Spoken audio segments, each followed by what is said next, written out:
Welcome back to the channel. Today I'm filming the 2021 Jeep Gladiator high altitude trim. This is supposed to be the most luxurious trim that you can get in the Gladiator family, but we're going to start off the video underneath the hood here of the Gladiator.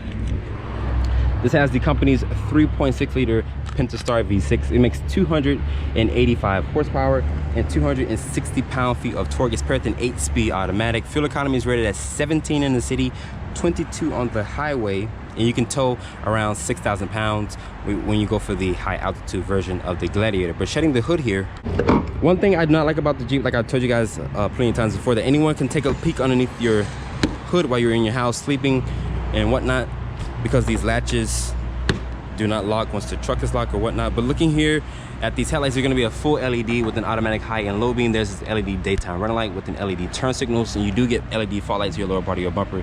There's front parking sensors here, and this is not the steel bumper, this is the plastic bumper. I don't think that you can get the steel bumper on the high altitude. There's just a front facing camera there. You have the 7-slot grille. I want you guys to comment down below, what do you guys think about this new trim level that Jeep has to offer? But making our way around here on the side profile of the Gladiator, looking at these tires, these are a Bridgestone tire. These are a 275/55 width tire. I like the gloss black finish here that you get. 4 disc brakes for all 4 wheels. My tester actually has running boards. There's your Jeep and Gladiator badge there. This is the trail rated 4x4, of course. Looking at these side mirrors, they're pretty small. They actually match the exterior styling of the Jeep here. You can also remove these panels here to get additional light into this cabin. The wheelbase for the Gladiator is 137.3 inches with an overall length of 218 inches. So that's right on par with the Chevy Colorado and the Ford Ranger. This is a 5.5 foot bed. Making our way to the rear here, looking at these LED taillights and LED turn signal and LED reverse light with an LED brake light. There's some black tow hook here, your 7-pin connector, LED lights for your tag. Honestly, the rear back here looks really nice. There's rear parking sensors, your Jeep name, which is blacked out, standard backup camera. When you open up the tailgate back here, it's damp. It has a spray on bed. Tesla does have the tunnel cover. You can remove this. LED lights in there with tie down hooks. So you can do a lot of stuff in the bed back here, and you can tie a lot of stuff down. But let's hop into the interior of the Jeep Gladiator. So I'm sitting inside the interior of the 2021 Jeep Gladiator high altitude. Looking at this interior, this is supposed to be the luxurious version of the Jeep Gladiator, but shutting the door, the door sounds nice and solid. To start up the Gladiator, put your foot on the brake and press the start button here. Looking here at the cluster, the gauge will do a nice sweep. There's this LCD display here. The materials here are going to be a soft touch ejection molded plastic. There's this aluminum painted door handle here. Your mirror switches here, headlight switches are here, dimmer switches as well. Your lock controls. It's slightly padded here, but there's some stitching here. Nice grab handle. Down here, there's some cargo nets for additional storage. The steering wheel here is a manual telescoping wheel. It has a good adjustability and range. Surprisingly, there's no power telescoping wheel here on the high altitude trim. Look at these air vents here, nice circular vents there. This is the 8-inch display. This is a Uconnect system here. Going here to the Apple CarPlay. This does have Apple CarPlay, Android Auto. You can see the Apple Maps pulls up really fast. Nice resolution screen here. You have climate control, dual climate control here. There's no surprisingly, there's no heated or cool seats here on this high altitude trim. There's a front and rear defogger, mute button, automatic start stop here, your stability control, hazard switch, parking sensors, hill descent control. Then you can also turn the screen off just in case. There's these big knobs here for the volume and fan speed there. There's this grab handle here. There's a USB-C aux port and a USB port there. A 12-volt. It is 1 touch up, 1 touch down for the driver and passenger. There's this gear lever here for the 4-wheel drive system, which is a 2 high, 4 high, neutral, and a 4 low. Putting the Gladiator into reverse here. There's that beep to let you know that there's something behind you. There's front and rear parking sensors, trajectory with distance markers. Putting the Gladiator into drive here, there's a manual mode. You can shift your own gears. There's 8 different gears, and Jeep does offer this in a manual transmission. Traditional handbrake there. The center console here is nice and padded, more of that stitching there. Open up the center console here, does have a two storage space there. There's a USB-C in there. A deep amount of storage in there. These seats in here, they're really comfortable. I like the patterning here of the stitching on the seat, which is really nice. Jeep did a nice job when it came to the high altitude trim here. Your glove box is damp, but it's not laminate felt. It's a really small glove box. The Jeep did a nice job with this interior. I like the stitching in here. Nice leather wrap steering wheel as well. And above me, there's these freedom panels. You can also take these off just in case you want to have a little bit more light into this darkened cabin. 3 car garage controls there on the visor. There's this mirror here with the LED lights.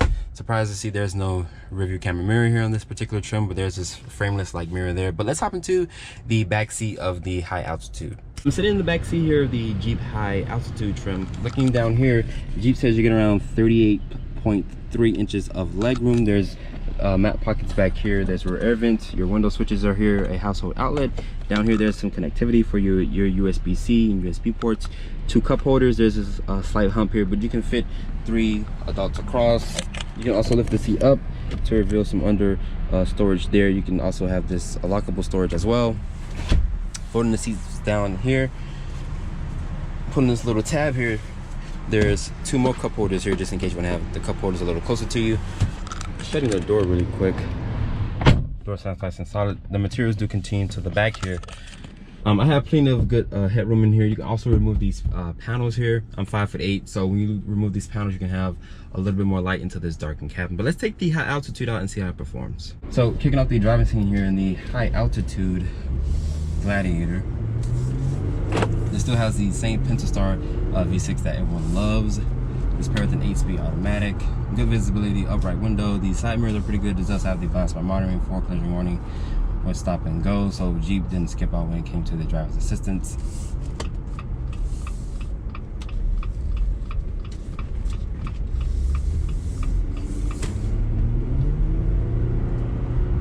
But this is supposed to be the most luxurious Gladiator that you could get.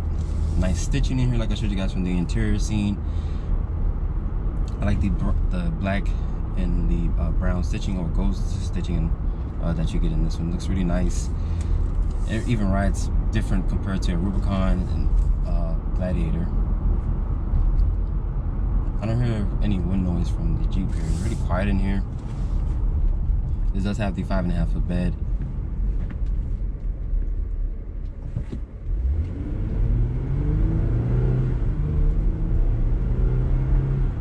That V6 sounds really good. It's not a V8 or anything. You want to get a V8, you have to go for the 392 Wrangler that they're going to be offering. A lot of people say that's a concept, but Jeep said that's going to actually come into production really soon. So be on the lookout for that. It's going to compete against the Ford Bronco, which I'm not sure if Ford is going to have a V8 model of the Bronco. So Jeep doesn't want Ford to steal any of their sales when it comes to the off-road, because Jeep is the king of off-roading. Of course, the Gladiator name has been reintroduced for the 2019 model year or 2018 model year. I forgot which one it was. But this mid-size truck is doing pretty well. It's up by 37%. The Tacoma is still leading in the segment here, which they sell. Well, Toyota sells around 1 million units of the Tacoma. The steering in here is really good, but it has that recirculating ball type steering. Of course, you can still take this thing off-roading. Just because it's the high altitude, it does not mean that you can't take it off-roading. But honestly, this thing is really luxurious in a sense. But I wouldn't take my high altitude off-roading because of the tires that this one has. You want to take this thing off-roading, you have to go for either the Rubicon, and Jeep is going to be offering a Gladiator Eco Diesel version. I heard of some specs about it. It's going to make 260 horsepower and 442 pound-feet of torque. So really good torque numbers. I think around 1500 RPM. So it's a really torquey engine. But the V6 in here is really good. I like the Pencil Star V6. Everyone loves the Pencil Star. It's paired with the 8-speed automatic. The Ford and the Silverado are going to offer a 10-speed automatic. So of course, if you're looking for 2 more additional gears, then you have to go for the other competitors. But this powertrain is better than the powertrain in Tacoma. That hasn't really changed too much. Toyota is known for being a conservative kind of brand, so they're not really changing too much when it comes to Tacoma. But the Tacoma sells 1 million units every single year. So Jeep is new for 2019 or 2018.